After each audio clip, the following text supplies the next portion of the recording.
Morning po sa mga kasama po natin online. Sa minsan, sabi po ni Darlene Sheck, ayan. Hindi ko alam kung anong bigkas nito. Baka Shrek ang aking mabigkas. Sabi niya, minsan, ayan, wait natin. Medyo malayo. Ayan, sabi niya, we don't worship God because life is good.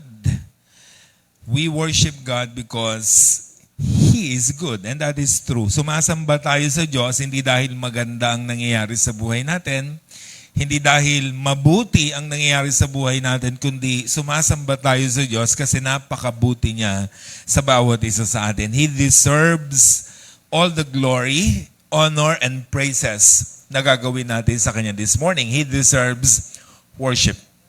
Deserve niya ang pagsamba at ang pagsambang gagawin natin para po sa Kanya. Di po ba? Yun yung napakahalaga. Kaya po, napakahalagang inaayos natin yung worship natin, ang yung way ng worship natin. Ano po? We don't take Him for granted.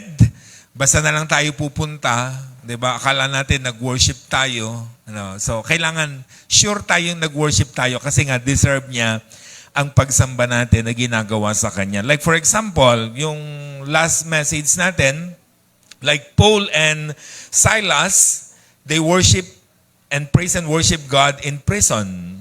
Diba? Meaning, kahit anong sitwasyon mo, anong kalalagayan mo, anong pinagdadaanan natin, but still we can praise and worship Him. Like David, yung last lesson natin, a very expressive and expensive worship na ginawa niya sa ating pong Panginoon. Imagine yung mga kapatid, naghubad siya, nagtatalon, diba, nagsisigaw ng pagpupuri sa Panginoon. In-express niya yung kanyang nararamdaman at nag-offer siya ng twice para sa Panginoon. Like Abraham, yung last lesson po natin last week, he offered his best offering to the Lord. Ano po? His son, his only son whom He loved. Today, pag-uusapan naman po natin yung pagsambang ginawa ni Eutychus in Acts chapter 20, verse 7 up to 12.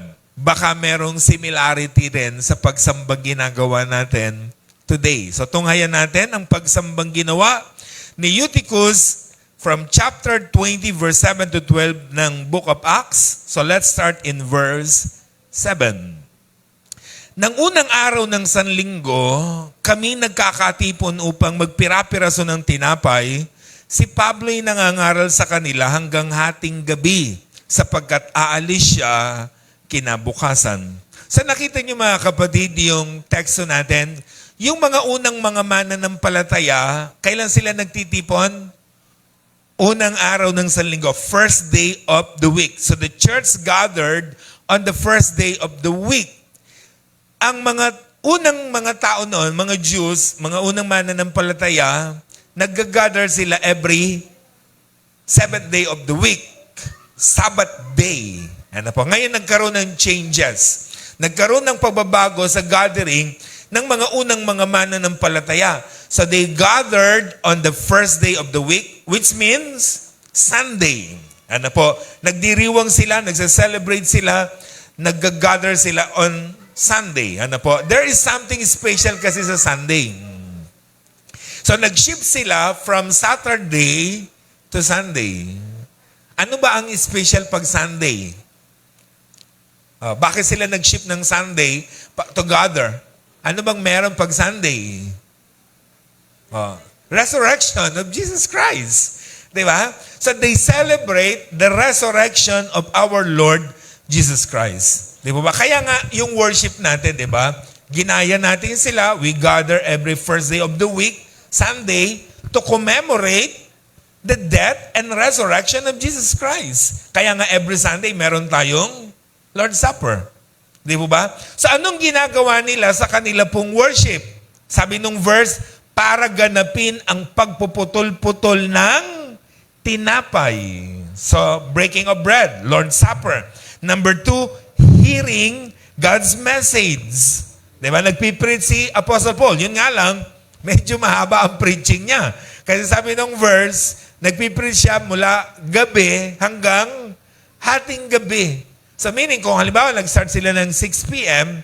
up to 12 midnight, so lumalabas, gaano katagal nagpiprint si Apostle Paul? Almost 5 to 6 hours. Ang haba ng mga kapatid. Ano? Kaya pag medyo napapahaba ang mga preacher, nagpipreach, huwag kayong maiinip. Biblical yon. Ano? Si Apostle Paul, 5 to 6 hours. Minsan kasi tayo, mapahaba lang ng 1 oras, naiinip na tayo. Ano? So huwag tayong maiinip. Ano po? Bakit daw mahaba mag-preach si Apostle Paul in this context? Kasi kinabukasan, aalis na siya. So iniisip niya na hindi na siya makakabalik. Kasi merong danger sa buhay ni Apostle Paul. Pag bumalik siya ng Jerusalem, may nag-aantay na panganib sa kanya. So iniisip niya, this is the last na pwede tayong magkita-kita. So ibinigay na niya ang lahat ng instruction na sasabihin niya, kaya napahaba yung kanyang preaching. Verse 8 up to 9. Maraming ilaw sa silid sa itaas na pinagkakatipunan namin. Nakaupo sa bintana ang isang binata na ang pangalan ay Eutico. Dahil sa kahabaan ng pagsasalita ni Pablo, si Eutico ay inantok at nakatulog ng, take note that word, mahimbing. Nahulog siya mula sa 3 palapag na kanyang kinaroroonan, kaya't patay na siya ng buhatin. Nakita niyo mga kapatid, yung first generation Christian, yung worship nila at yung worship natin today, nowadays, merong similarities. Nakita niyo may similarities. Yung ginagawa nila sa worship nila noon, sa ginagawa natin sa worship natin ngayon, may similarities. Anong similarities? Number 1, di ba? May picture ba tayo riyan? Number 1, they gathered every first day of the week, Sunday. So ang worship natin, kailan natin ginagawa? Sunday. May similarities. Number 2, anong ginagawa nila sa worship nila? They partake to the Lord Supper. So tayo, nagwo-worship, lagi tayong merong Lord's Supper. Hindi monthly, hindi yearly, kundi every Sunday. So pareho tayo. Number 3, they listen sermons, message. Tayo, nakikinig tayo like this. Nakikinig kayo ngayon ng mensahe ng ating pong Panginoon. At higit sa lahat, may natutulog sa worship nila, may natutulog din sa atin. Di ba? Sabi mo sa katabi mo, hindi ako yon. Parang hindi nyo masabi, parang ikaw yon. O sabi niya, hindi ako yon. Di ba? Someone was sleeping during their worship. Si Eutico, di ba? Nakita yung similarities mga kapatid. Pare-pareho may natutulog din sa oras ng pagsamba. So Eutychus fall asleep during worship service. But the question is, why Eutychus fall asleep? Bakit siya natulog during worship service nila? Pag tinignan natin mga kapatid, sinuri natin yung konteksto natin. Una, ang sabi roon, ilabas natin yung Paul preached a very long sermon. Nakita niyo mga kapatid, nakakaantok nga naman yun pag sobrang haba. Di po ba? So he preached a very long sermon. Sobrang haba ng sermon niya. Tayo kasi, di ba, meron talaga tayong kung tawaging attention span lang eh. Hindi lang bata ang merong attention span ha. Kahit matatanda, may attention span din yan. So mahirap po talaga makinig ng mahabang sermon. Yung 20 minutes mga kapatid, medyo pahirapan yan. Di ba? 40 minutes pa, 1 hour, napakahirap. Number 2, it was late at night. Sa panahon nila, ang gabi, tulog yan. Nagbago lang ang sirkulasyon ng buhay. Tayo ngayon ay gising sa gabi, tulog sa umaga. Di ba? Iba ang shifting natin ngayon eh. Pero sa kanila, pag gabi, tulog yan. Sa sobrang pagod sa pang-araw-araw nilang buhay. Kaya, nung mag-gather sila ng gabi, natulog talaga sila. Kayo, wala na kayong karapatang matulog. Kagigising lang ninyo. Actually talaga, yung gabing worship service, nakakaantok talaga yon. Kasi oras yun ng pahinga. Oras yun ng tulog. Kaya gabi siya. It was late at night. And of course, Sunday was working day. Tandaan nyo mga kapatid, ang mga Hudyo, ang holiday nila, ang kanilang rest day is Saturday, the Sabbath day. Ngayon, ang mga Kristiyano, binago nila yung gathering nila, ginawa nilang Sunday. But still, Sunday was working day. Ngayon lang nagkaroon ng changes yan. Tayo, di ba, ang naging rest day, Sunday. Di ba? Kaya pero sa kanilang panahon, working day yung Sunday na yan. So pagod na pagod sa buong maghapon, tapos gabi magwa-worship, makikinig ng sobrang habang mensahe, aantukin talaga. Di ba? Matutulog talaga. At ayon sa mga Bible scholar, mga kapatid, yung pangalang Eutychus, hindi siya name talaga ng tao. Yung Eutychus daw po, sabi ng Zondervan Pictorial Bible Dictionary, yung ibig sabihin ng Eutychus, yan ay katawagan, pangalan ng isang slave. Isang manggagawa, isang alipin. Parang halimbawa sa atin, di ba? Maraming pangalang boy. Di ba? May pangalan ba rito boy? Di ba? But usually, pag tinawag mong boy ang isang tao, usually, ang connotation, ano siya? Katulong. Tama? Di ba? Pero maraming yung pangalan boy. O, di ba? Ang tawag natin boy. But usually, pag tinawag mong boy ang isang tao, ang connotation, alipin yun. Di ba? Sa atin, pag tinawag na Inday, alam niyo yung Inday sa mga Bisaya, ano ba ibig sabihin ng Inday? Kapatid ba ang ibig sabihin yan?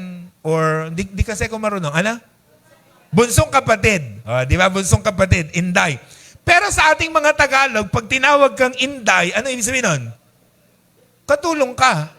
Tama? Pero sa kanila, iba ang kahulugan nun. Ganun ang ibig sabihin. So pag sinabing Eutychus sa kanilang panahon, ang connotation niyan, yan ay slave.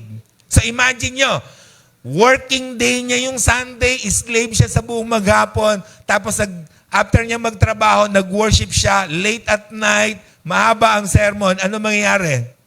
Tulog talaga yun. Tayo nga, di ba, pag-a-attend ng mga national gatherings, nag-travel tayo madaling araw, pagdating natin sa gatherings, anong ginagawa lang natin? Kayo yon, ako, pinipilit kong magising ang aking diwa. But usually, matutulog talaga tayo ron. Kasi puyat, pagod. Di ba? Ganun naman talaga ang mangyayari. At saka mahirap kalaban ng antok. Yan ang pinakamahirap na kalaban. Hindi ka mananalo. Talo tayo dyan. Pag sinabi nating antok. So, yun yung nangyari kay Eutychus during their worship. Verse 10 up to 12.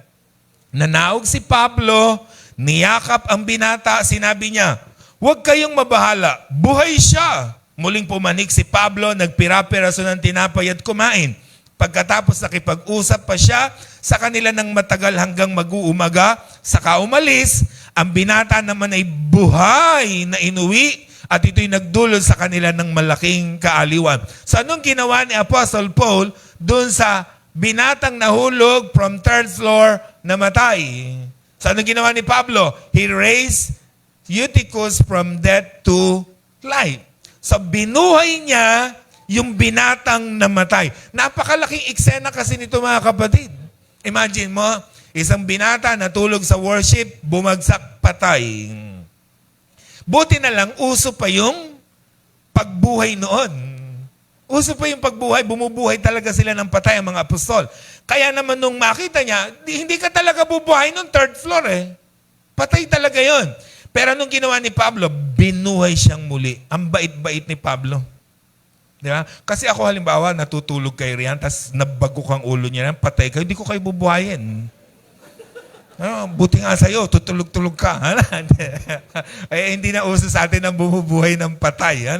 Pero ang point natin, mga kapatid, ang point ni Pablo, binuhay niya. Diba? Tinulugan siya, binuhay pa rin siya.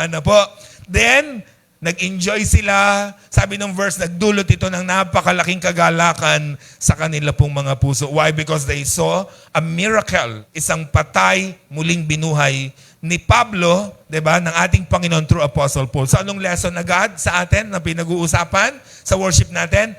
Don't sleep when in church gatherings. Don't sleep during worship. Don't sleep pag nakikinig tayo ng mensahe ng Panginoon. Everywhere na nasa gathering tayo ng Panginoon, huwag kayong tutulog-tulog. Okay? Dapat gising tayo mga kapatid. Pagsasamba tayo sa Panginoon. Diba? Pupunta kayo rito, ire-ready natin ang katawan natin, ikukondisyon ang sarili natin para gising na gising tayo pag tayo po ay pupunta ng pagsamba. Kaya we encourage everyone lagi, di ba?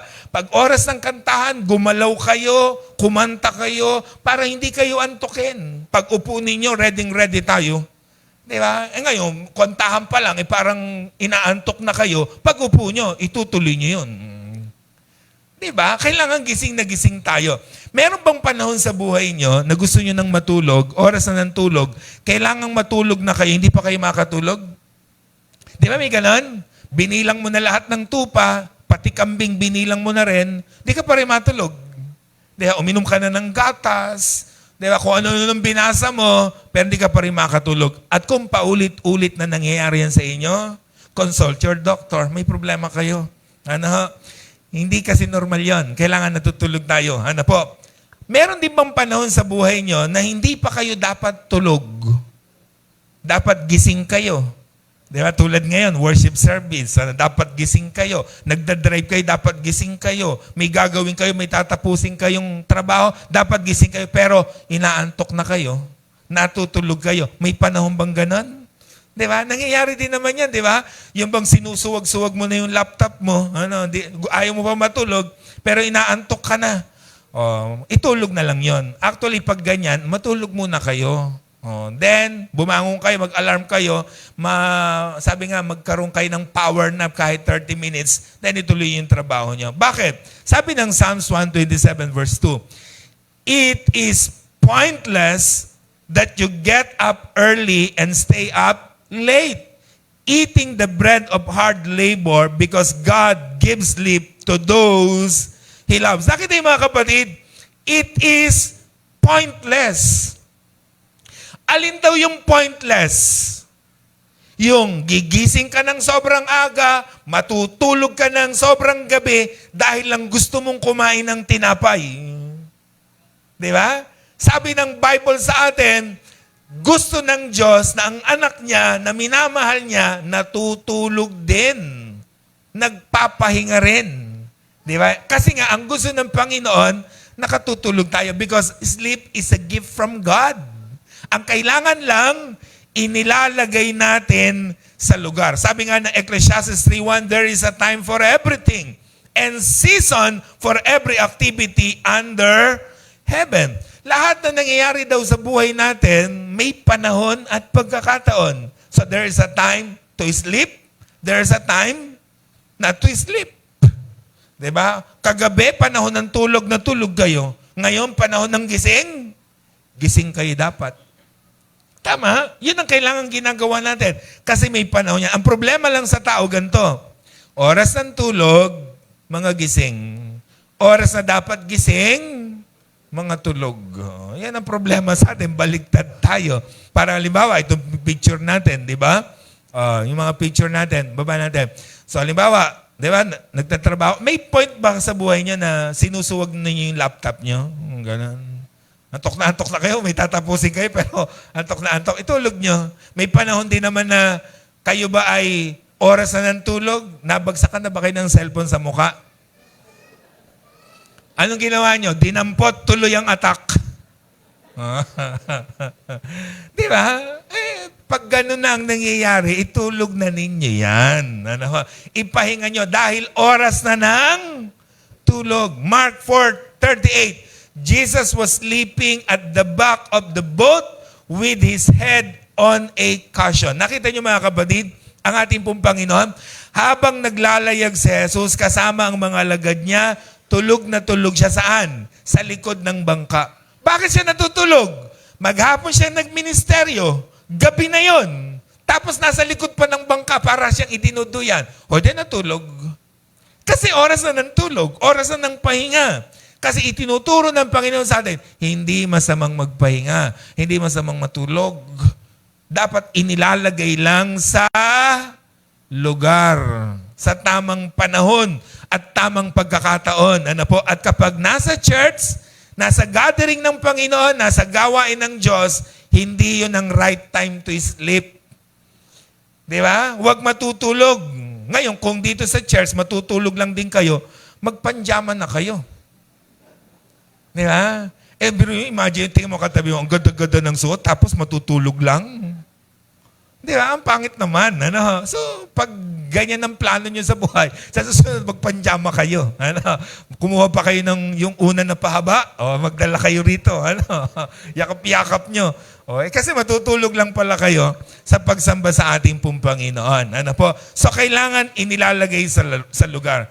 Nakita niyo sabi sa Matthew 18:20, "For where 2 or 3 gather in my name, there am I with them." Basta may nagtitipon sa pangalan ko, sabi ni Jesus, 2 man yan o 3, nasa gitna nila ako. Ang dami natin, narito ang Panginoon. Tapos natutulog ka. Kung literal na narito ang Diyos, may stick siya, hinahampas siguro yung mga tulog. Ano? Buti na lang, wala siyang physically. Ano po? Pero narito siya sa kalagitnaan natin. So, hindi tama na tayo'y natutulog. Ano po? Yung tulog na pinag-uusapan natin, in this context, pwedeng gising ka, hindi ka nakapikit, mulat na mulat ka, pero tulog ka. Bakit? Kasi hindi handa ang puso mo na makinig ng mensahe, pagtuturo at pagtutuwid ng Panginoon. Marami kasing Kristyano ganyan eh. Pag makikinig, ayoko itong sermon. Namimili tayo ng pakikinggan kung minsan eh. Ang tawag doon, tulog. Hindi literal. Okay? Or number 2, literal na tulog ka talaga. Yung nakatingala ka pang gano'n, nakanganga, naku po. Mahirap yun. So, kailangan tayo po ay laging gising. But why do Christians sleep during worship service? Like Eutychus.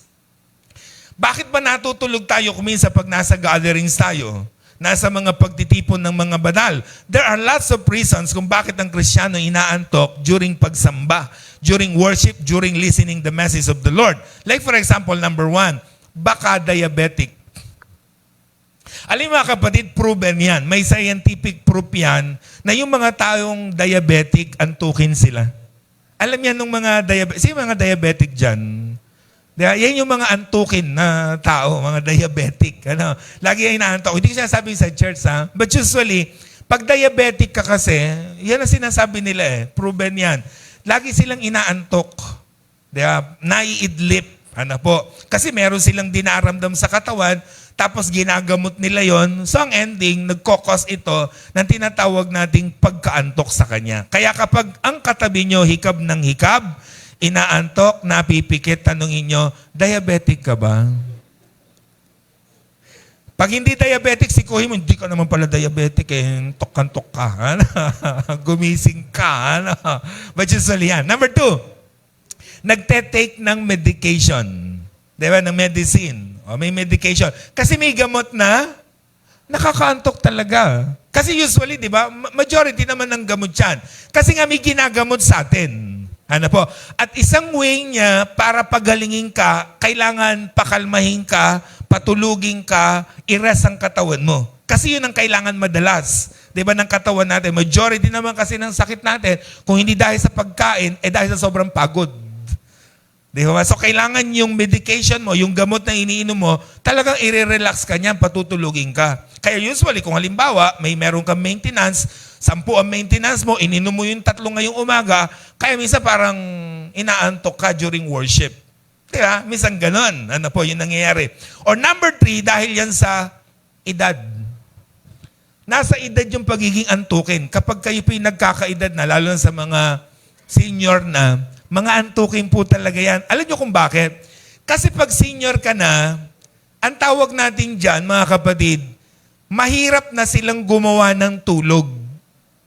Pero magaling silang umidlip. Madalas silang maidlip. Pero hirap silang gumawa ng tulog. Tama? Kasi di ba, matutulog sila ng gabi. Hirap sila, hindi sila matulog. Pero ang galing-galing nilang umidlip.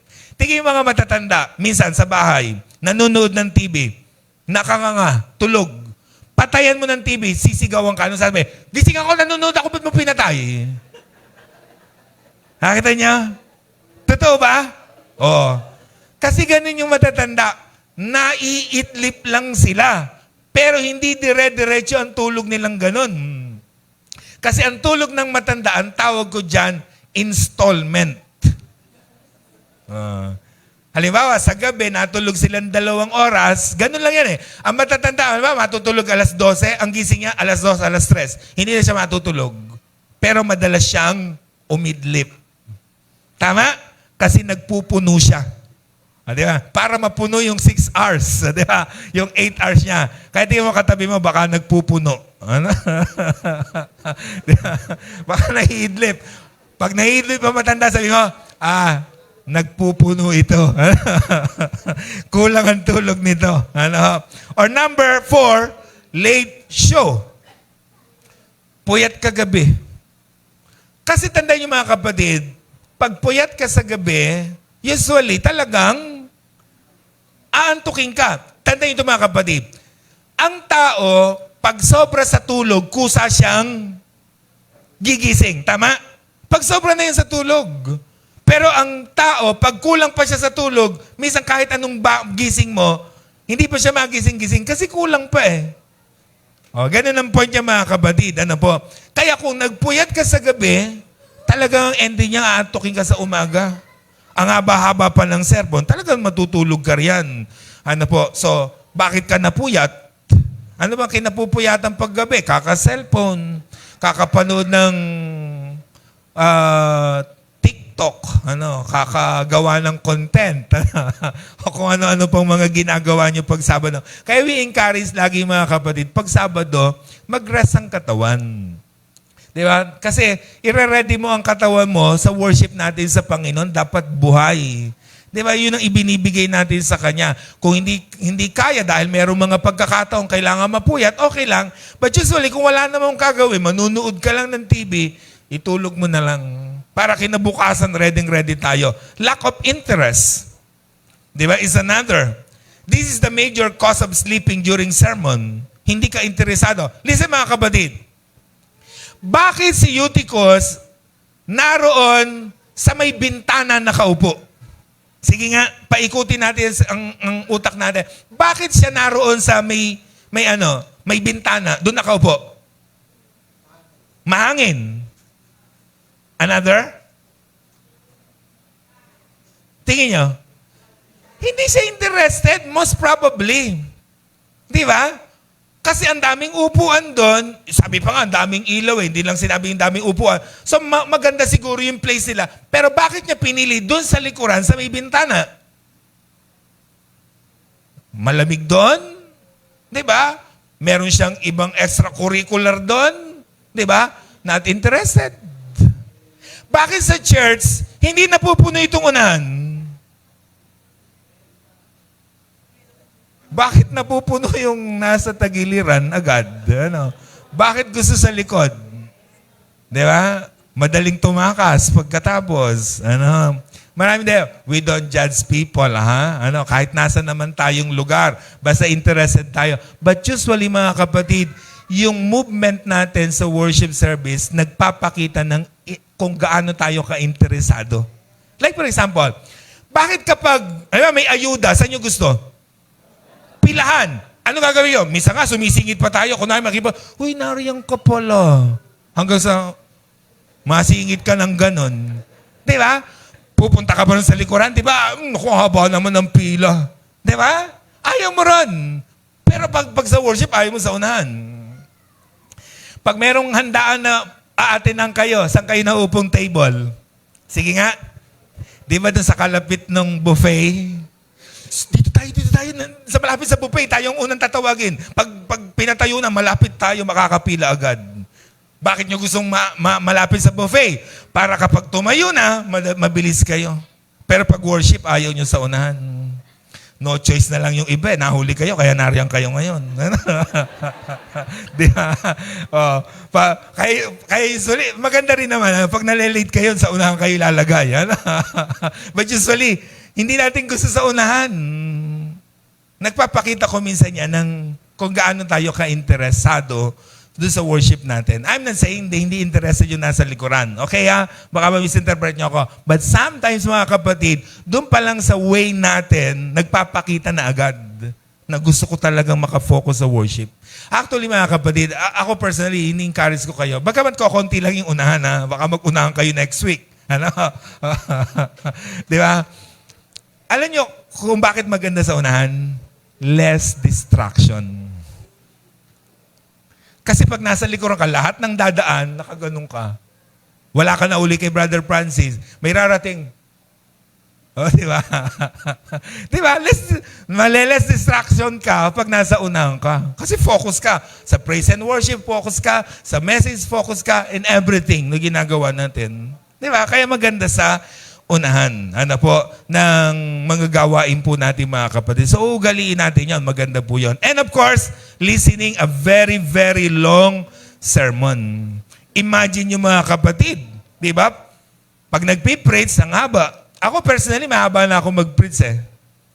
So, at least 45 minutes up to 55 minutes. Di ba? Ang hirap makinig ng ganong kahaba. Usually yan mga kapatid.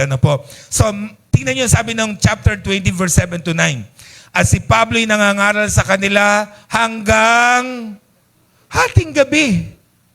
Di mo ba? Nakaupo sa bintana ng isang binata ang ngala Eutico dahil sa kahabaan ng pagsasalita ni Pablo, inantok siya, nakatulog ng mahimbing. Nakita nyo? Kasalanan ng pastor. Pag natutulog ang kalapit nyo, sasabihin, haba kasi ni pastor mag-sermon. Kami pa nasisisi. Tignan nyo. Nakita yung term, dahil sa kahabaan ng pagsasalita ni Pablo, inantok siya at nakatulog. O kanino kasalanan? Kay Pablo.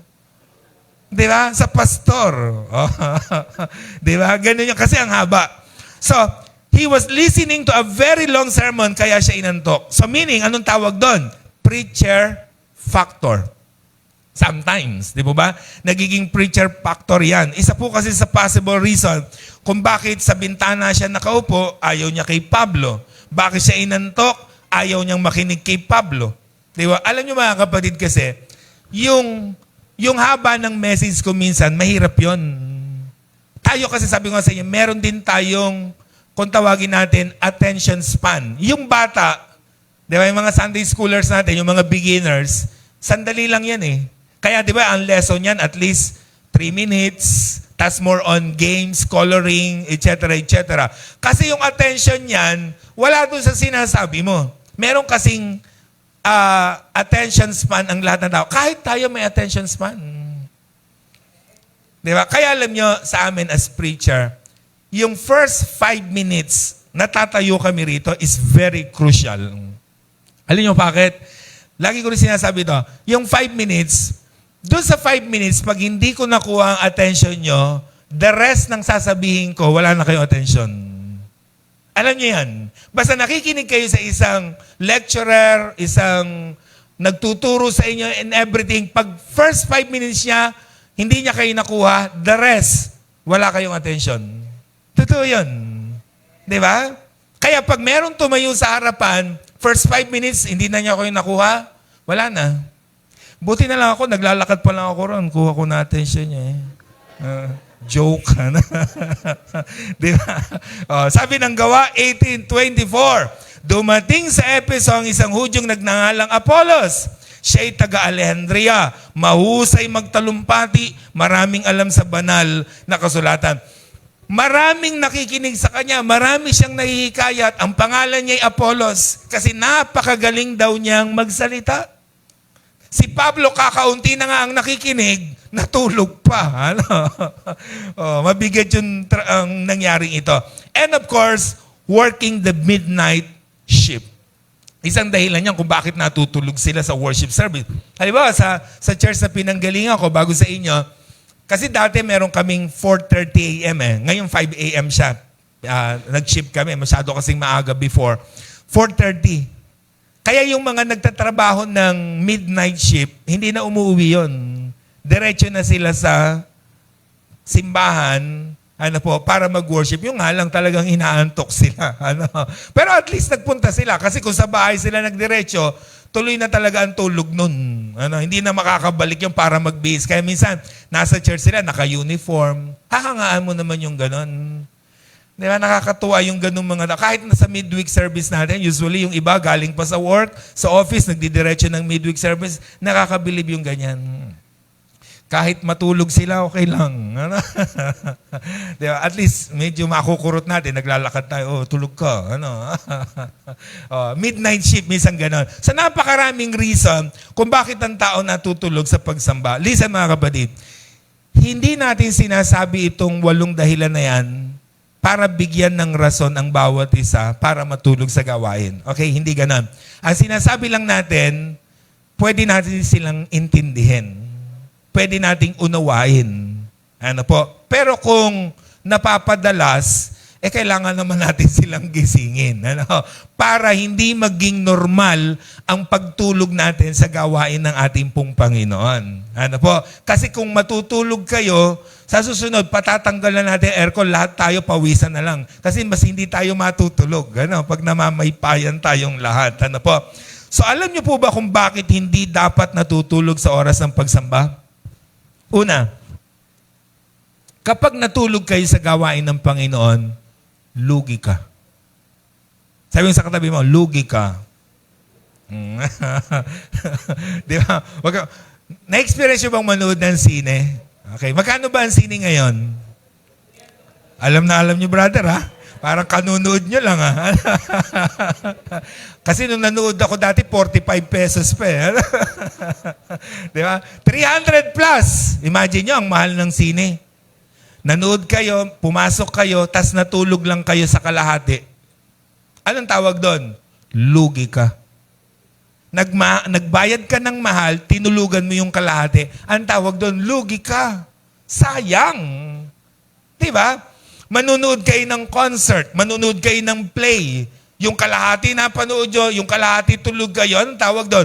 Lugi kayo. Ganon din sa church. Di ba? Nagbihis kayo, nag-travel kayo, gumastos kayo, nagpunta kayo ng simbahan, tapos natulog lang kayo, anong tawag doon? Lugi kayo. Bakit kayo lugi mga kapatid? Kasi lagi ko sinasabi sa inyo mga kapatid, Sunday gatherings natin is the day of our, tawag natin dito, pagre-recharge.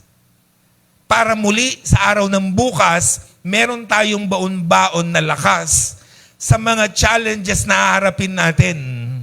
Di ba? Pagagalitan uli kayo ng boss nyo. Di ba? Magkakagalit uli kayo ng ka-office mate mo. Di ba? Magagalit ka uli dun sa nagdadrive ng jeep na sasakyan mo. Maraming challenges na sa buhay mo nararanasan mo this week. Ngayon, kung Sunday, hindi ka pa nakapag-recharge, ano mangyayari sa'yo?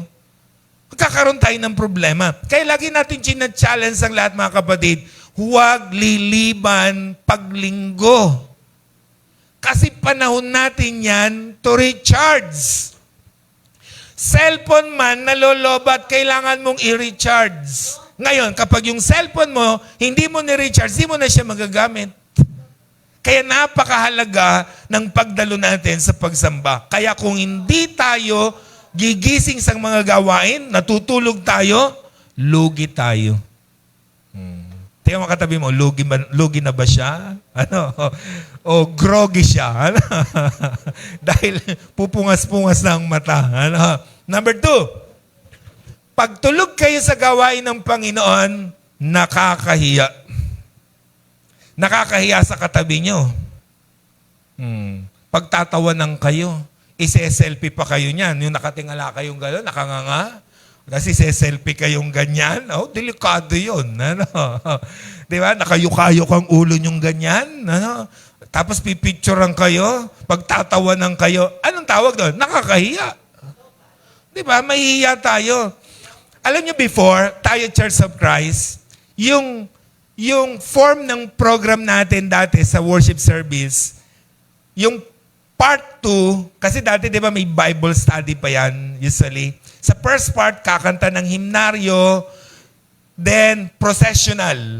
Do you remember that yung ano, dito sa Taytay meron pa dati noon, yung processional. Yung elder and pastor aakyat, tas may upuan pa sa harap. Naalala niyo yun? Tapos, magpipreach ang pastor. Yung elder naroon sa harap. Anong ginagawa? Yung totoo, anong ginagawa? Natutulog. Doon sa pinanggalingan ko before, may worship kami ng evening. Natutulog. Kaya, during that time, dahil natutulog, pinagtatawanan ng member. Akala ko tumatawa sa preaching ko, yung pala pinagtatawanan yung mga elder. Nagkaroon kami ng pagmi-meeting, ibaba na lang po lahat. Wala nang processional. Di ba? Buti na lang nun, di pa uso yung cellphone na binibidyong ganyan. Kasi mga cellphone, no, mga Nokia at ano pa, ano, yung mga tutut, ganyan, ano. Kung ngayon yun, mabibidyohan. Imagine niyo, kaya pinatanggal. Ano, kasi natutulog. Nakakaya nga naman. Elder natutulog sa harap. Parang yung isang pastor, yung kwento niya, nag-preach daw siya, naroon ng mga ano, tapos napasigaw siya. Uso dati pumapalo, ano, mga kapatid. Paggising daw nung, ano, tanggapin niyo ang pagpapala. No? Nagulat, akala niya, ending na. Ano? Nakakahiya. Di ba? Pero mo, bigla ka magigising, maalimpungatan ka. So mahirap yun. Nakakahiya yun sa katabi natin. Ano po? Kaya wala na tayong elder dito, baka matulog lang sila. Ano? Okay. At higit sa lahat, siyempre mga kapatid, nakakahiya sa Diyos. Nakakahiya sa Diyos. Kaya tayo naparito sa bahay-sambahan to worship Him, tapos tutulog-tulog tayo. Kaya di ba yung paghimok ni Apostle Paul when we worship the Lord in Romans 12:1? Anong sabi niya? Mga kapatid, ipinamamani ko sa inyo, alang-alang sa kahabagan ng Diyos. Hiharap ninyo ang inyong katawan na isang haing buhay. Bakit daw? Yan ang kaaya-aya sa Diyos na siya ninyong katampatang pagsamba. Our acceptable worship to the Lord is offering our bodies na ano raw? Alive. Buhay na buhay. May kanta yan, di ba, sa Ingles, sa mga bata? I'm alive, alert, awake. Ako'y buhay, hindi patay, hindi tulog, nagpapatuloy. Di ba? Pero yung katabi natin minsan ay tulog, hindi buhay. Hindi siya acceptable. Nakita nyo, sino raw ang acceptable worship sa Lord? Yung iniharap niya ang katawan niyang buhay. Meaning ng buhay, gising. Hindi tutulog-tulog. Kaya nakakahiya sa Diyos kung tulog-tulog tayo. Kaya sabi ko nga sa inyo, pag sasamba sa Diyos, ready ang katawan. Diba? Buhay ang katawan natin. Inihanda natin. Hindi pinuyat nung Sabado, iniready talaga natin yan na sasamba sa ating Panginoon. Number 3, pag natulog kayo sa gathering, sa pagsamba sa Panginoon, nakaka-distract. Lalo na kung naghihilig pa kayo. Nakaka-distract sa katabi nyo. Kahit naman sa alam nyo mga kapatid, ako personally, at lahat naman na nag-preach, alam nyo, nakaka-distract pag ang nakikinig ay hindi nakikinig. Halimbawa, lagi ko sinasabi sa inyo mga kapatid, di ba? Na ako okay lang ako may batang, bagamat tinuturuan ko kayo ng discipline about sa kids. Di ba? Pero kung hindi natin may iwasan, ganun talaga, bata yan mananakbo talaga. Huwag nyo lang siyang tignan, ako lang ang tignan niya, walang distraction. Alam ko, kailan ako nadidistract sa bata? Hindi naman sa bata ako nadidistract Nadidistract ako kapag ang tagapakinig hindi na nakikinig. Okay? Kahit may batang tatakbo dyan, kung hindi nyo siya pinapansin, ako ang titignan nyo, walang problema ron. No distraction. Pero kung may batang tumatakbo dyan, lahat kayo sa kanya na nakatingin, wala na. Madidistract tayo. Ganon din sa pagtulog. Ayun, nagpipreach ako, tapos natutulog yung, nakaka-distract yun. Di ba? Kaya napakahalaga na tinatanggal natin yung distraction na yun. Ano po? So, napakahalaga na tayo po ay gising na gising pag tayo sumasamba. And of course, number 4, mga kapatid, kapag natulog tayo sa gawain ng Panginoon, nakakamatay yan. Di ba? Nakakamatay ang mga kapatid. Tingnan niyo mga kapatid, balikan natin. Gawa 20 verse 9. Nakaupo sa bintana ang isang binata na ang ngalay Eutico dahil sa kabaan ng pagsasalita ni Pablo siya inantok, nakatulog ng mahimbing, nahulog siya mula sa ikatlong palapag na kanyang kinaroroonan, kaya patay na ng damputin. Nagwo-worship, nagpapartake ng Lord's Supper, nakikinig ng mensahe, natulog, patay. Di ba? So anong ibig sabihin? Ang pagtulog sa pagsamba, nakamamatay. At ang pangit na cause of death. Di ba? Ang pangit na cause of death. Halimbawa, ngayon si Yutiko, namatay, cause of death, nahulog during worship. Halimbawa kayo, inantok, nabago kayo riyan, namatay. Ang pangit ng service natin siguro, ano? Anong cause of death niya? Nagwo-worship po kami, natulog po siya, nabago kang ulo, patay. Paano mo ikukwento yun? Di ba? Oh, ganun ang ibig sabihin. Pero yun ang ginawa, ang nangyari kay Yutiko. So kapag natulog tayo at nabagok ang ulo natin, nakakamatay yung mga kapatid. Listen mga kapatid, hindi siguro literal na mamamatay tayo pag natulog tayo sa pagsamba. But listen, something in us mamamatay. Pag naging ugali natin ang tulog sa pagsamba, literal na tulog, nakamamatay yun. Diba? Sa spiritual natin. Kasi wala tayong natututunan. Spiritual na pagtulog, hindi ka ready tumanggap ng message ng Diyos. Ayaw mo ng correction. Ayaw mo ng pagtuturo. Ayaw mo makinig sa mensahe ng Panginoon. There's something in us. Mamamatay. Diba? Kaya hindi tayo dapat natutulog sa oras ng mga gawain at pagtitipon natin sa Panginoon. Tayo lahat ito mga kapatid. We should love going to church gatherings. We should love going every Sunday sa simbahan ng ating pong Panginoon dito po sa Taytay para sama-sama natin siyang i-worship. Di ba? Jews met on Sabbath day or on the seventh day. We, as Christians, we gather every first day of the week, Sunday. Di ba? Bakit? Kasi sineselebrate natin yung resurrection ng ating pong Panginoong Jesus. Alam niyo mga kapatid, kaya tayo every Sunday, pag pupunta tayo ng simbahan, dapat excited tayo. Kasi magse-celebrate tayo. We will celebrate the death and resurrection of Jesus Christ. Kasi ang foundation ng faith natin, His death and His resurrection. Kung si Jesus hindi namatay, kung si Jesus hindi nabuhay na maguli, walang kwenta lahat ng ginagawa natin. Okay? Nagkaroon ng kabuluhan ng lahat because Jesus died on the cross and He resurrected on the third day. Di ba? Sunday. Yun ang kanyang ginawa. Kaya tayo, ginagaya natin yung first generation Christian. They celebrate it every first day of the week, Sunday, to commemorate the resurrection of Jesus Christ. Kaya tayo, ganun din ang ginagawa natin. So we should stay alert pag tayo po isasamba sa Panginoon. Listen mga kapatid, totoong may gamot na nakakaantok. Totoong pagpagod tayo, aantokin tayo. Totoong mahirap makinig pag sobrang haba. Pero hindi sapat na dahilan yan para tulugan natin ang gawain ng ating Panginoon. Kaya lagi ang challenge ng Bible sa atin, ihanda ang sarili. Ihanda ang katawan sa pagharap natin, sa pagsamba natin sa Panginoon. So do not sleep when in church gatherings. Let's pray. Lord, thank you po sa napakabuti po ninyong mensahe para sa bawat isa sa amin. Tinuturuan niyo po kaming sumamba sa inyo ng tama. Ipinapaalam niyo po sa amin ang aming mali at itinuturo sa amin yung mga dapat po naming gawin. Thank you po sa mga paalala po ninyo sa amin upang sa gayon, dito po sa Taytay Church of Christ, maluwalhati po naming masasamba ang inyo pong dakilang pangalan sa paraan na nais po ninyo, hindi sa paraang nais po namin. Kaya Panginoon, tanggapin po ninyo lahat ng parangal, lahat ng papuri, lahat ng pagsambang gagawin po namin.